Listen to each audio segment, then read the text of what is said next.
Hey, it's Cam with Madrona Labs. I hope you all have been spending some quality time outside and away from screens this summer. If that's a little bit boring for you, though, I have some good news. There's a microgenre that evokes the bliss of being out in nature with the high intensity of being on the internet. It's called Botanica. Let's make some with Sumu and Kaivo.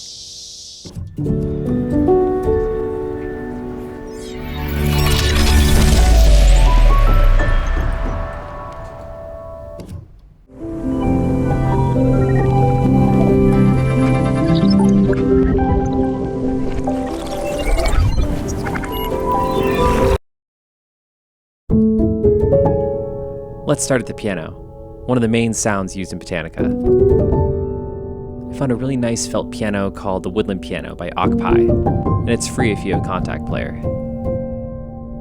I improvised for a while before settling on this theme. This is the main idea we'll build the rest of the composition on, so spend some time with this first step and find something you really like. Other common acoustic sounds in Botanica include strings and guitar. I recorded a few little touches on my acoustic and called it good.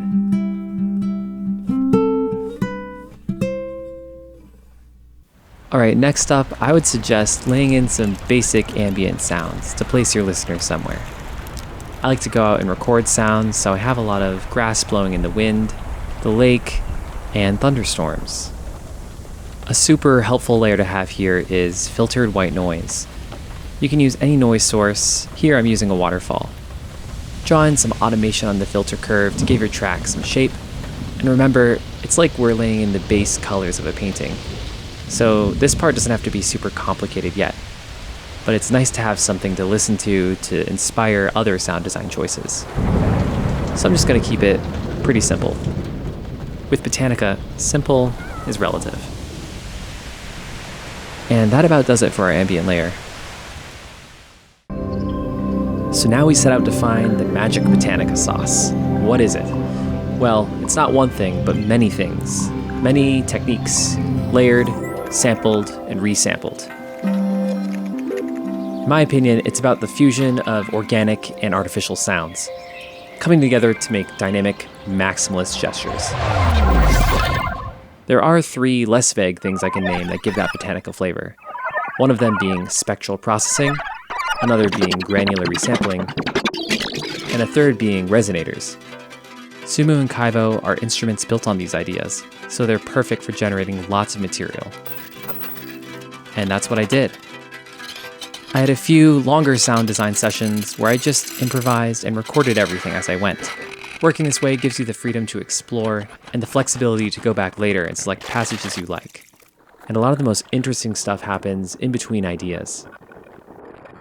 So now I'm going to go over a few points of interest from these longer sessions. First, let's look at this patch. I'm using a custom partial set I made of the C major pentatonic scale. Check out our video on Vutu, the companion app to Sumu, to learn how to make your own partial sets. But anyway, I'm just creating little melodic fragments by using the pulses module patched into the partial set. I patched both sides of pulses in it to really scramble it around. I also patched the pitch of the partials to the Y position in space. And I noticed as I was patching, the order of the notes would change around depending on the shape of the envelope. The result are these little flutters that vary themselves. I printed the audio from that, arranged it in 3 layers, pitched one of them up by an octave, and added some delay. Wow, sparkly. For some reason, I really liked it with the sound of a flag waving in the wind. I love little, unexpected flavor combinations. Another related sound came from the squeaky pump found in Kaivo.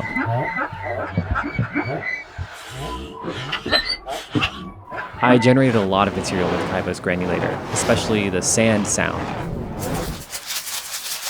And I mapped my MIDI controller to the rate of grain generation to create accelerating and decelerating textures. I recorded it both dry and with resonator for more tonal sounds.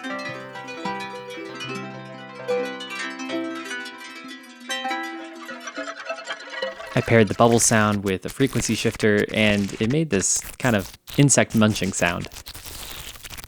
There are also some really wild sounds in this one called Tube Crackle.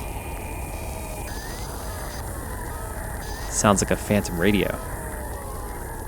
Now back to Sumu. I wanted to make a subby bass drop sound for moments of impact. I started with the blister kick preset and adjusted the envelopes and pitch until it sounded like this. That's a helpful sound to have to add some oomph. Another thing you hear a lot in Botanica is OTT style multiband compression. This really crushes the dynamics and brings out little details. I made a little auto filter sandwich with 2 OTTs.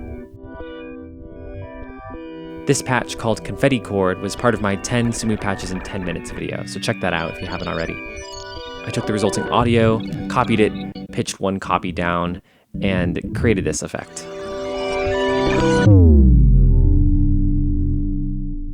And then here I was going for some really wet atonal glitchy sounds, starting from this bongo drum loop. I also processed this sound through Verta to add some tonality to it.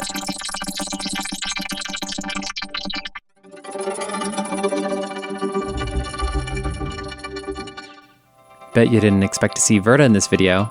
Surprise! Here's some other Sumu layers that I called teleglitches. And this is how I made them. It's based on a patch called Major Chord Flummox from the aforementioned 10 Minutes with Sumu video.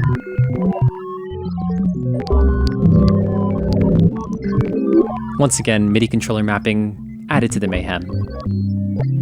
One of my favorite discoveries happened when I turned the piano part into a partial set with Vutu.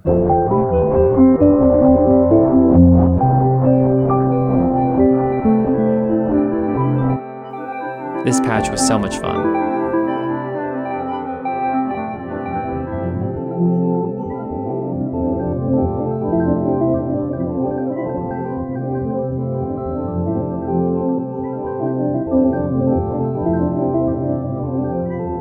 Things got really interesting once I synced the rate of the pulses to the project tempo.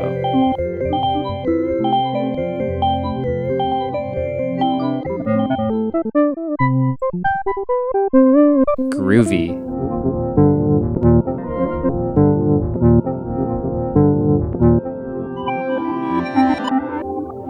Using the many envelopes out of the pulses module to scrub through time is still my favorite technique with Sumu by far.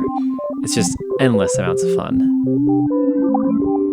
And even though I only use little hints of it in the final product, I now have a bunch of interesting material to use later. The unprocessed piano and the resynthesized piano together make a really cool pairing.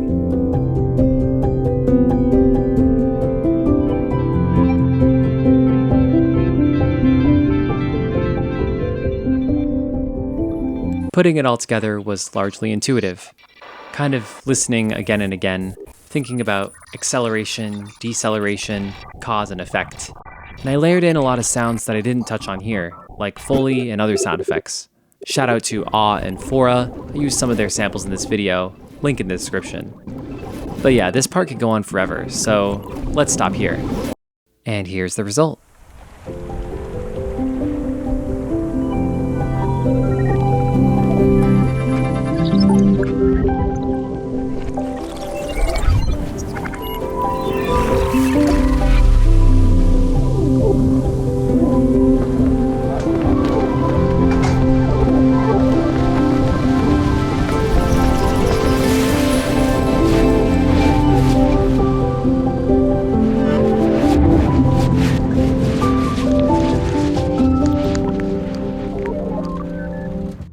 Well, thanks for watching.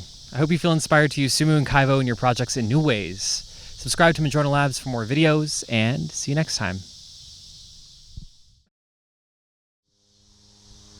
Thanks for watching. I hope this inspired you to